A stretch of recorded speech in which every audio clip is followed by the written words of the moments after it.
어제 문재인 정권 국정위, 즉 인수위 기획인 단체에서 국정보고대회를 할 때 193페이지짜리 책자도 있었는데, 이 책자에 촛불과 정의가 17번씩 등장했다고 합니다.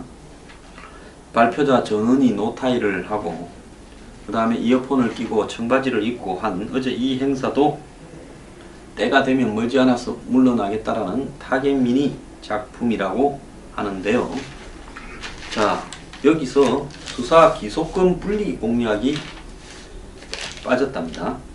문재인 정부가 처음에는 검찰 개혁하겠다면서 수사권과 기소권을 분리한다, 이렇게 이야기를 해놓고는 막상 국정과제를 발표할 때는 이 수사권 기소 여부에 대해서 검경 수사권 조정이라는 애매한 말을 썼습니다.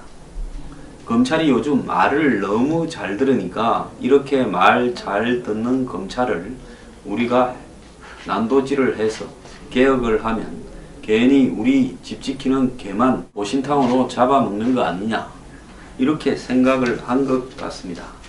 그런데 하나 희한한 게요, 이 국정과제 100대 과제 중에 1번이 적폐청산입니다. 자, 뭐 부패 척결을 하겠다 하는 것은 좋은데, 그런데 적폐청산의 주요 내용 중 첫 번째가 기소된 사건의 공소유지를 철저히 하겠다랍니다. 그러니까 문재인 정권이 5년 동안에 뭘 하겠다라고 발표하는 국정과제집 100대 국정과제 중에 1번에 1항이 기소된 사건의 공소유지다라는 것은 이건 좀 웃기는 이야기 아닙니까? 박근혜 정부가 잘못한 부분에 대해서 전 대통령이든 거기 촉근이든 다 공정한 재판을 통해서 잘못이 있다면 처벌을 받아야 되겠지만은, 어떻게 새로운 정부의 1-1이 전 정권의 대통령을 올바로 처벌하는 게 될 수 있냐는 겁니다. 저 박근혜 대통령 안 좋아하는 거 알죠? 많은 사람들이 저 때문에 저한테 욕을 많이 하는데 저는 실망을 했고 영원히 좋아하지 않을 겁니다. 그렇지만은 이렇게 해서는 안 되는 거죠. 정치 보복을 정권의 국정과제의 목표로 내거는 부분이 어디 있습니까? 사회 전반의 부패를 척결하겠다 1-1로 했으면 인정합니다. 공소된 사건의 기소유지를 1-1로 하는 이런 정권이 이 세계에 어디 있겠느냐. 그런데 일반 정부 부처까지도 이 공소된 사건의 유지를, 기소유지를 도와야 된다라는 발상이 있는 거 아닙니까? 왜? 누가 이걸 공소된 사건의 기소유지를 합니까? 검찰이 하는 거 아닙니까? 공소유지는 검찰 말고 하는 사람 없잖아요. 검찰의 공소유지는 기소를 했으니까 재판에 가서 기소한 내용에 따라서 똑같이 처벌을 하는 게 공소유지 아닙니까? 자, 그래서 자신들이 내어거는 정치 보복을 특정한 사람의 특정 재판에서 유죄 판결을 받아내는데 정부의 독립적 기구를 이렇게 노력해야 되는데 참여시키겠다고 하는 것이 1-1항목이 국정개혁과제의 제일 첫 항목이 될 수 있는 뻔뻔함에 대해서 참 남의 이목을 생각하지 않는구나. 타겟민만큼 놀라운 현상입니다. 자, 이번 정부가 윤석열 중앙지검장을 임명하면서 지난 정권에 제일 많이 당한 사람을 네 서울중앙지검장 해라 하면서 파격적 승진시켜주면서 공소유지를 이유로 내세웠고, 매일 캐비넷에서 서류가 쏟아져 나온다고 하면서 특검에 자료를 넘기고, 그 나왔으면 그 기록원으로 보내든가 그걸 또 숨긴 사람을 잡아서 처벌을 하든가 해야 될 건데, 또 처벌 안 하겠다고 노는 거 보면 희한해요. 그렇지 않습니까?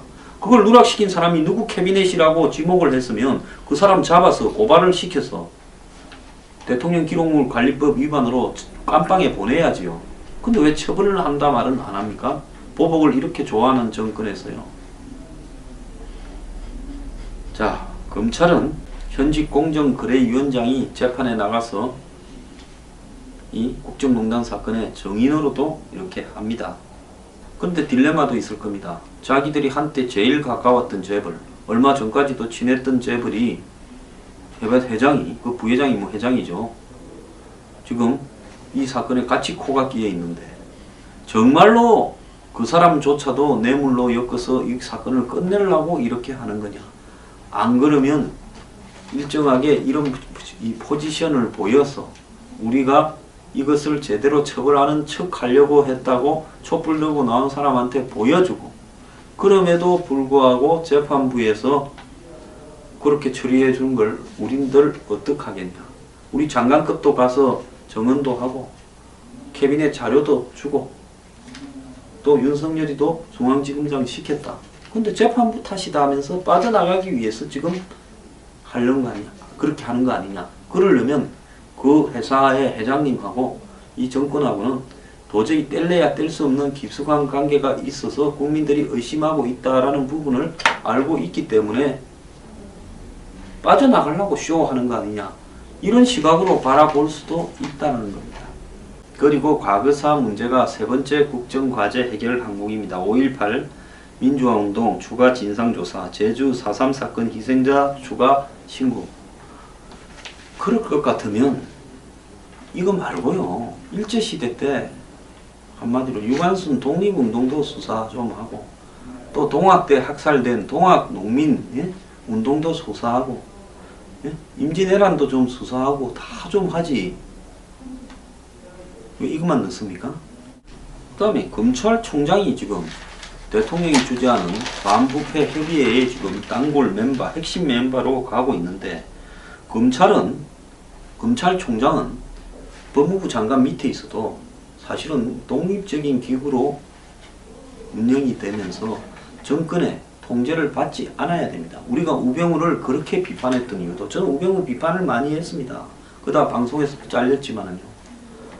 우병우를 비판하는 이유는 뭔가 하면 청와대에서 검찰을 장악해서 청와대가 잘못한 게 있으면 그때그때 처리를 해주면 한꺼번에 터져서 탄핵 안 될 거 아닙니까? 3인방 중에 누구 하나 먹었으면 바로 잡아서 처리를 하고 이랬으면 됐을 건데, 청와대가 검찰을 갖다가 장악하는데 우병우가 역할을 하고 있었으니 대통령을 저 지경으로 만들어 놓고는 지는 아직도 깜빵에 안 가고 있습니다.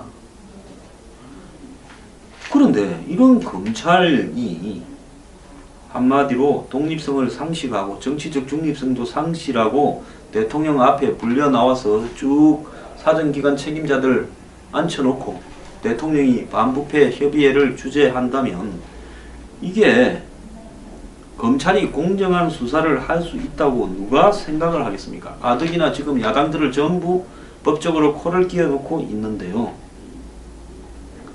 자, 야당 대표들은 어제 문 대통령을 만나서 검찰총장의 청와대 출입 자체가 부적절하다고 지적했는데, 문 대통령은 반부패 협의회는 개별 사건이나 또 이 수사 이런 문제가 아니라 제도를 개선하려고 하는 거다라고 말을 합니다.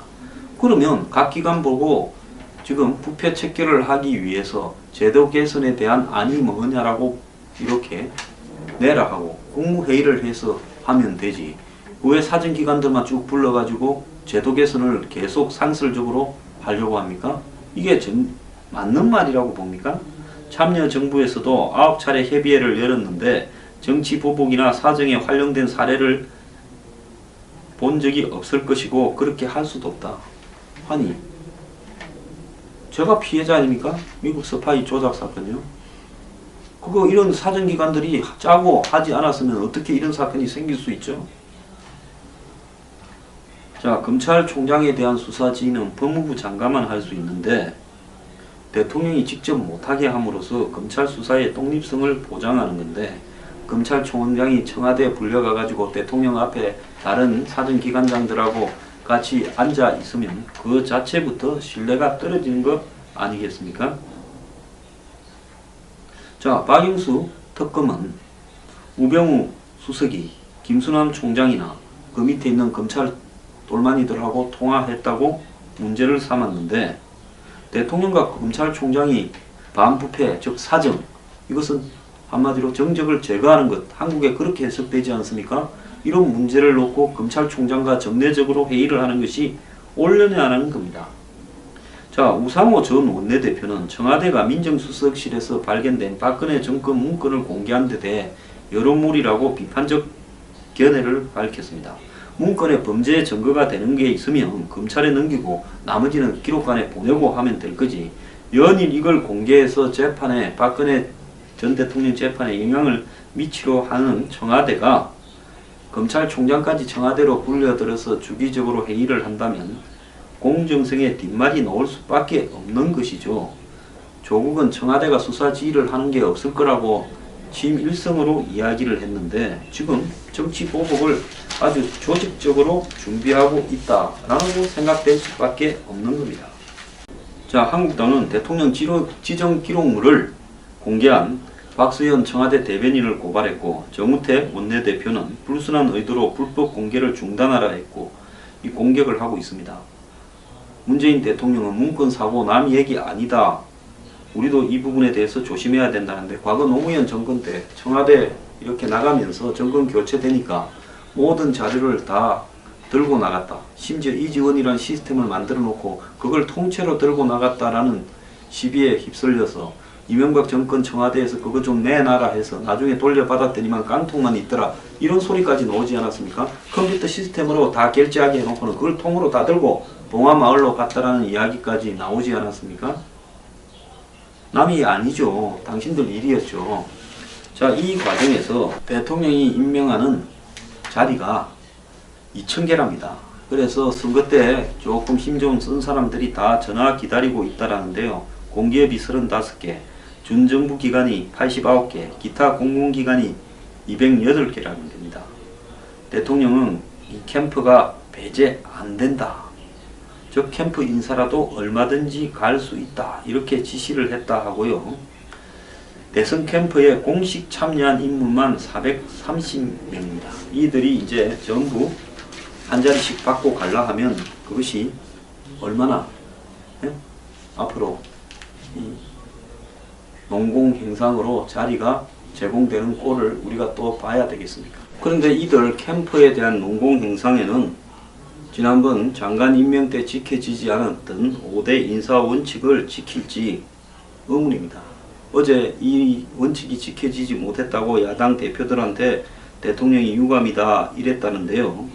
이 부분에 대해서 구체적 기준을 이번 인사가 끝나면 공개를 하겠다라는데, 아니 이제는 착한 위장전입, 나쁜 위장전입, 무슨 학교 사택 위장전입과 부동산 투기 위장전입을 분리해서 학교 사택 위장전입은 착한 위장전입이 1순위 뭐 이렇게 할 겁니까? 자, 이 정권 또한 낙하산에 그대로 하고요. 또 그거 안 나가는 사람 몰아내려고 요즘 카이 저거 문제 있습니다. 하사장도 문제 있고 방사청장도 문제 있는데요. 이미 다 알려졌던 내용을 그동안에 수사가 제대로 안 되고 있던 부분도 있었지만은 그걸 마치 새삼스럽게 뭔 큰 문제가 터진 듯이 난리를 치면서 방사청장 사표 받았고 카이 하성룡 사장도 곧 사표 받겠죠. 그러면 이제 이 방사청장에 지금 이 군인 출신도 아니고 공무원 출신도 아닌 외부의 혁신 전문가가 필요하다면서 캠프 사람 한 명이 가겠죠. 또 카이에 앞으로 굉장히 짭짤해질 수 있는 저 카이에 또 캠프 출신 전직 관료쯤 되는 사람 한 명이 또 가겠지요. 그래서 또 장악을 하고요. 그래서 맛있는 거는 또 우리끼리 잘 요리하자 하겠지요. 정부의 지금 석유공사 어제 사장 잘 들고 받았습니다. 18조 부채 내서 나눠 먹을 때는 노조하고 잘 놀아놓고 이제 전 정권이 임명한 사장이 안 나간다 하니까 그래도 그것은 좀 혁신하려고 하니까 그를 마치 이 적폐로 이렇게 지목을 했습니다. 석유공사 사장을. 그래서 사장이 오죽하면 너네들 옛날에 그 부패하게 국가 부채 내에서 회사를 막 그냥 자원외교 투입할 때는 아무 말 하지 않고 노무현 이명박 정권에 입 닫고 있지 않았느냐 이랬습니다. 자, 할 말 없지요. 입이 있으면 할 말이 없을 겁니다. 이제 이런데 또 좀 있으면 그 사장도 그만두겠지요. 다 내리갈 겁니다. 근데 좋습니다. 어차피 대한민국에 잡으면 다 나눠 먹는 건데 박근혜 정부는 그것도 제대로 못해가 고생한 사람들 안 시켜주고 하다가 보수 내에서도 인심을 잃었듯이요. 고생한 사람 나눠주는 건 좋은데 그들 역시 이전 사람들처럼 사고 낼 거고 또 이 정권 역시 그렇게 흘러가다가 망가져 갈 거라는 것은 알고 하기 바랍니다.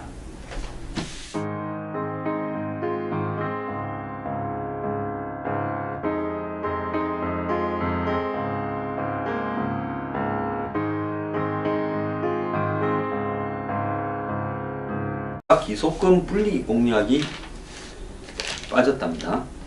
문재인 정부가 처음에는 검찰 개혁하겠다면서 수사권과 기소권을 분리한다 이렇게 이야기를 해놓고는 막상 국정과제를 발표할 때는 이 수사권 기소 여부에 대해서 검경 수사권 조정이라는 애매한 말을 썼습니다. 검찰이 요즘 말을 너무 잘 들으니까 이렇게 말 잘 듣는 검찰을 우리가 난도질을 해서 개혁을 하면 괜히 우리 집 지키는 개만 보신탕으로 잡아먹는 거 아니냐 이렇게 생각을 한 것 같습니다. 그런데 하나 희한한 게요. 이 국정과제 100대 과제 중에 1번이 적폐청산입니다. 자, 뭐 부패 척결을 하겠다 하는 것은 좋은데 그런데 적폐청산의 주요 내용 중 첫 번째가 기소된 사건의 공소유지를 철저히 하겠다랍니다. 그러니까 문재인 정권이 5년 동안에 뭘 하겠다라고 발표하는 국정과제집 100대 국정과제 중에 1번에 1항이 기소된 사건의 공소유지다라는 것은 이건 좀 웃기는 이야기 아닙니까? 박근혜 정부가 잘못한 부분에 대해서 전 대통령이든 거기 촉근이든 다 공정한 재판을 통해서 잘못이 있다면 처벌을 받아야 되겠지만은 어떻게 새로운 정부의 1-1이 전 정권의 대통령을 올바로 처벌하는 게 될 수 있냐는 겁니다. 저 박근혜 대통령 안 좋아하는 거 알죠? 많은 사람들이 저 때문에 저한테 욕을 많이 하는데 저는 실망을 했고 영원히 좋아하지 않을 겁니다. 그렇지만은 이렇게 해서는 안 되는 거죠. 정치 보복을 하는 것이 1-1항목이 국정개혁과제의 제일 첫 항목이 될 수 있는 뻔뻔함에 대해서 참 남의 이목을 생각하지 않는구나. 타겟민만큼 놀라운 현상입니다. 자, 이번 정부가 윤석열 중앙지검장을 임명하면서 지난 정권에 제일 많이 당한 사람을 네 서울중앙지검장 해라 하면서 파격적 승진시켜주면서 공소유지를 이유로 내세웠고 매일 캐비넷에서 서류가 쏟아져 나온다고 하면서 특검에 자료를 넘기고 그 나왔으면 그 기록원으로 보내든가 그걸 또 숨긴 사람을 잡아서 처벌을 하든가 해야 될 건데 또 처벌 안 하겠다고 나오는 거 보면 희한해요. 그렇지 않습니까? 그걸 누락시킨 사람이 누구 캐비넷이라고 지목을 했으면 그 사람 잡아서 고발을 시켜서 대통령 기록물 관리법 위반으로 깜빵에 보내야지요. 근데 왜 처벌을 한다 말은 안 합니까? 보복은권의 국정과제의 목표로 내거는 부분이 어디 있습니까? 사회 전반의 부패를 척결하겠다 1-1로 했으면 인정합니다. 공소된 사건의 기소유지를 1-1로 하는 이런 정권이 이 세계에 어디 있겠느냐. 그런데 일반 정부 부처까지도 이 공소된 사건의 유지를 기소유지를 도와야 된다라는 발상이 있는 거 아닙니까? 왜? 누가 이걸 공소된 사건의 기소유지를 합니까? 검찰이 하는 거 아닙니까? 공소유지는 검찰 말고 하는 사람 없잖아요. 검찰의 공소유지는 기소를 했으니까 재판에 가서 기소한 내용에 따라서 똑같이 처벌을 하는 게 공소유지 아닙니까? 자, 그래서 자신들이 내어거는 정치 보복을 특정한 사람의 특정 재판에서 유죄 판결을 받아내는데 정부의 독립적 기구를 이렇게 노력해야 되는데 참여시키겠다고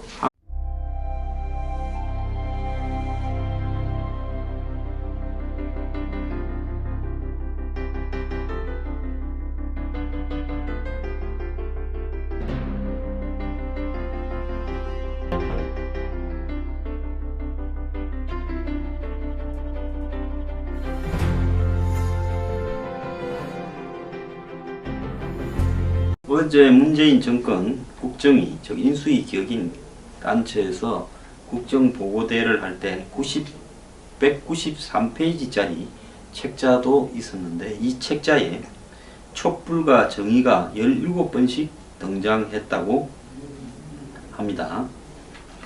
발표자 전원이 노타이를 하고 그 다음에 이어폰을 끼고 청바지를 입고 한 어제 이 행사도 때가 되면 머지않아서 물러나겠다라는 타겟민이 작품이라고 하는데요. 자, 여기서 수사